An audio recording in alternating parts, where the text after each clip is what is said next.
Although the job application process in Germany is getting more digitalized throughout the years, the cover letter is still considered by a lot of HR personnel and recruiters as a very crucial part of the job application. And just with the German-style CV, there are certain parameters and guidelines you should follow when creating a cover letter for the German job market. The word for a cover letter in German is anschreiben, and it is a formal letter. In this video, we will guide you through every paragraph of such a letter and also provide you a free template at the end of the video. First, let's define what is the purpose of the cover letter. The cover letter is supposed to complement a CV or a resume. It's not supposed to repeat it. It's super important. Yes, additional to that, it should be full of examples and achievements that you can convey so the person reading it also feels, wow, this person is going to be a real value to my team. Yeah, and again, it should be facts and not fluff. Now let's talk about the format. There are some guidelines that you need to follow. The first one is that your cover letter should be no more than 1 page. And as I just mentioned in the intro, a cover letter, an Anschreiben in German, is a formal letter. So it should follow a formal letter format. And that means that you should include your full address, the company's full address. It needs to have a certain set of paragraphs, and more importantly, it needs to have certain margins. Now, there is a very specific norm for German formal letters, which that is way too much.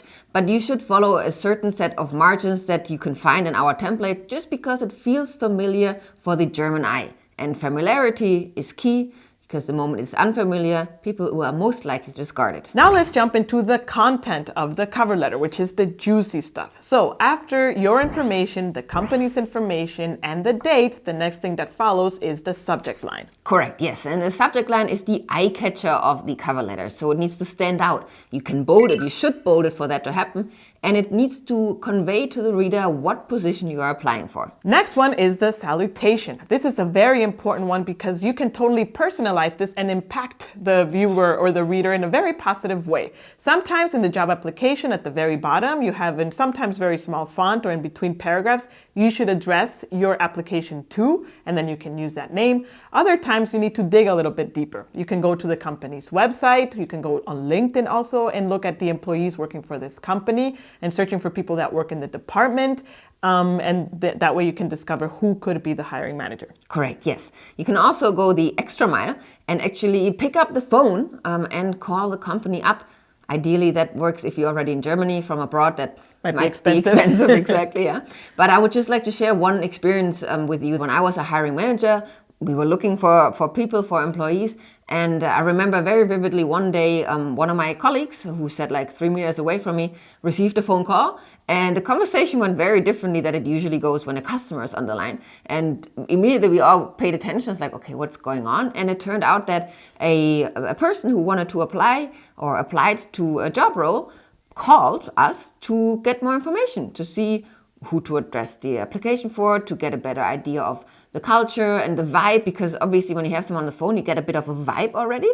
And I mean, obviously we asked who was that, give me the person's name. I asked for the person's application once it was there, and of course asked this person for an interview. And yes, we did up ending hiring him. So that was like, he pretty much already set the tone by just picking up that phone and calling us in a very authentic manner, and that was really impressive. Yeah. So do everything you can to put a name on that letter and have that name correct, because having a cover letter that says to whom it may concern, or in German, sehr geehrte Damen und Herren, pretty much says this is for anyone, and you didn't put any effort in it. If you're finding the content of this video valuable, then make sure to hit that like button. And if you want to get the latest information on how to settle into life in Germany more smoothly, then make sure to hit that subscribe button. And if you'd like to go the extra mile, you can of course also donate to our channel at simplegermany.com/coffee in a virtual coffee form. Thank you for your support. Now for the body. The body is divided in, generally speaking, into 4 different paragraphs. The point of the body, again, is to provide as much value as you can to the reader and to point out the things that will benefit the company from your experience and skills. And it should link back to the job ad and actually fulfill the requirements and expectations that were set there. The first paragraph is the introduction, which can be between 3 to 4 lines. And this paragraph should answer the question, why are you applying for this job and where you found this job ad.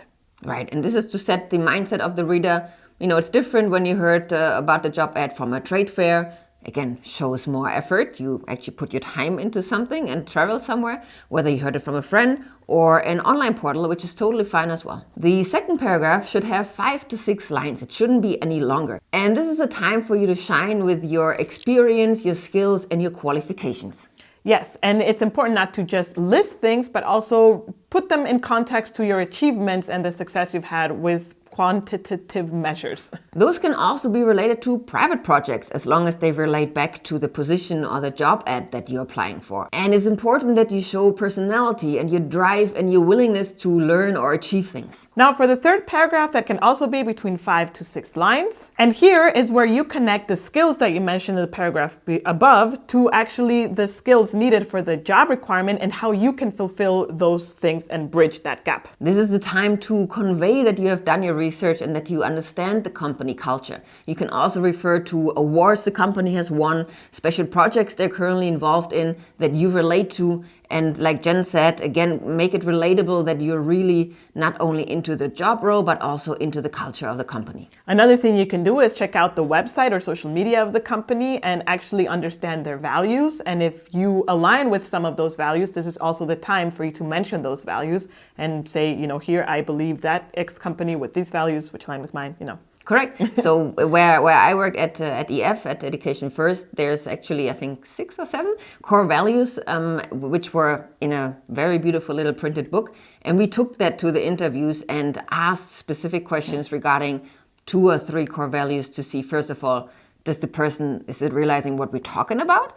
And second of all, how do they relate to it? So this is actually, like you said, super important, the core values of a company. And then you put everything all together in the closure, which is between 3 to 4 lines. And here is where you re-emphasize your eagerness to join the company for the role that you're applying for, and also describe your future goals and the value that you're going to bring to the company. You should mention when you are ready to start working, so a specific date or month. You should emphasize that you are happy to answer any questions over the phone or in a personal interview. Once you get the interview, we have a whole video on how to handle a job interview in Germany. With regards to salary expectations, you should actually only mention them if there is a specific question about them in the job ad. Like if they ask you to mention your expected salary, then do so. But if not, don't bring the topic up just yet. That would be something for the job interview. And to finalize the letter, very important is that you actually sign it, either digitally or of course also originally with your hand, depending on how you're applying or how you're sending the application. And usually you would put your full name and then also your scribble, so your actual signature. So if it's digitally, make sure you have a software you can scribble on. And last but not least, at the bottom of the letter, since it is a formal letter, you can add the word enclosure, Anlage in German, should you choose to write in German. We'll answer that question in a little bit. And list the things that you add to your application. Namely your CV, but also if you add other things, for example, if you have a portfolio that you're adding, if someone is asking for references already in the job ad, certificates, add some certificates, just list whatever you are adding to the application. Now, in what language should you write your cover letter? In German or English? And the principle or the answer to this is the same one that we provide to the German style CV. And that is to write it in the language that you're most confident in. I mean, that's between German and English, right? I'm super confident in Spanish, but I'm not going to write in Spanish. Unless the position is in Spanish and requested to be in Spanish for the example. application. Yeah. Naturally, it should be written in the same language as your CV. So it's one package. Why do we say it's important to actually write your CV and your cover letter in the language that you're confident in? Is because you're going to set the expectations of whoever is reading this of what languages you speak. If you're not fluent in German, well, A, you can make a lot of mistakes while creating this, but also B, you set that expectation that you speak German, so the person who might contact you will write to you in German and all the communication will be in German. And it would be kind of disappointing or not truthful if they find out you don't even speak German in that sense. So definitely consider writing it in the language that you're most confident in. Right. And if we talk about language, that was the actual written language. But of course, you should also use a language that makes you feel or sound confident. So instead of saying, I think I would be a good fit, you could say, I'm confident that I can contribute to X. Different language. And more important, also be authentic. Now, the goal of your application, that is the cover letter, CV, and any other attachments that you might have, is to actually answer 3 questions to any recruiter or HR personnel that is reading it. Number 1 is, are you able to do the job? Do you have the skills? Number 2 is, will you do the job? Is your motivation there? And number 3 is, will you fit into the company culture? That is your personality. To download our free cover letter template, which follows the guidelines that we just talked about in this video, make sure to click on the link on the left. Until next time, cheers! In this video, we will guide you through every paragraph of this lever. So definitely write it in the language that you're most confident with, and let me do that again.